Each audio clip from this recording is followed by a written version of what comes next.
Alright, here is the progress for today. I started here digging and got about 15 feet back. I've got this to where I can start shaping this corner. I want to get this road cut in a little bit further so that I can actually see what I need to do to bring this down. But I also focused a fair amount back here today because as I was coming up it was pretty rough.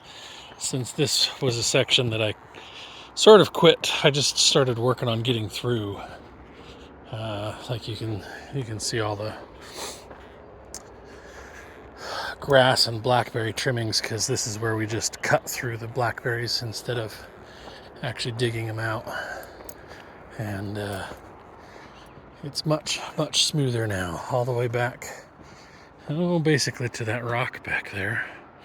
There's still a couple of piles that I need to finish spreading, but and then I need to finish cutting in here to bring this back out.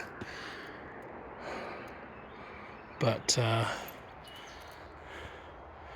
yeah, surprisingly, there's a spot right here where I've got tons of topsoil. I didn't hit any clay. I'm about a 3-foot down drop right there. So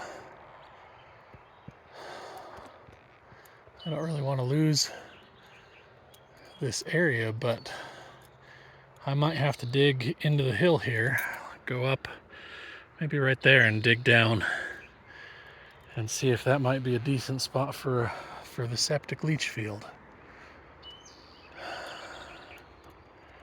Because that's the best soil for septic system that I have found anywhere on the property so far. We shall see. But yep, that's where I've got so far. I learned a lesson today. Not to buy cheap grease probably, and not to mix greases, because I've been using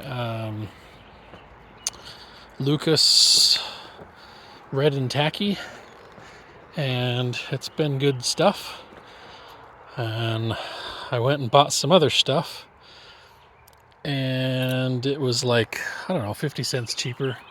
So I thought I would give it a shot. And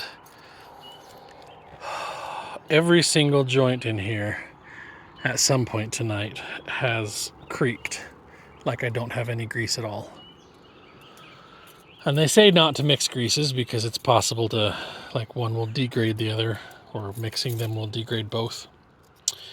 And apparently that's what's happening, so that's pretty crummy. I'm gonna have to grease everything again tomorrow before I do any work, and do a really deep greasing, I guess, to make sure I only have the one grease in there, and switch back, I guess, to the Lucas. So I don't know, but that's where I've got. And over here I actually have run into clay super high, so you can see this is very much clay. I mean, the tractor's barely even leaving footprints, or treads, and it just smashes it down. So it's interesting that, like, there's such a variance in soil over, not that great of a distance. But it's also been interesting to see what grows and where it's growing. Like, and dig down and see what's there, and then see what's around it and what's growing up above it and around it and whatever. So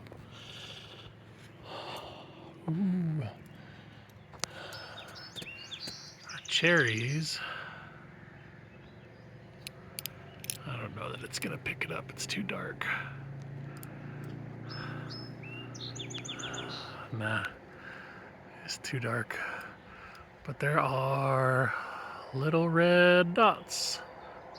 You can see that dot right there. That's a cherry.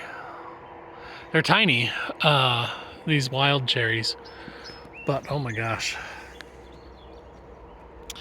they're amazing. So we have a few spots that we might have to go see if we can't pick some cherries this week before we go camping this weekend. But anyway, that's where I got for today. Oh yes.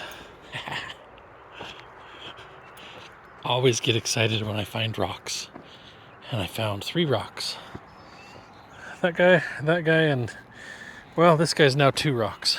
That's what I get for dropping it on that one.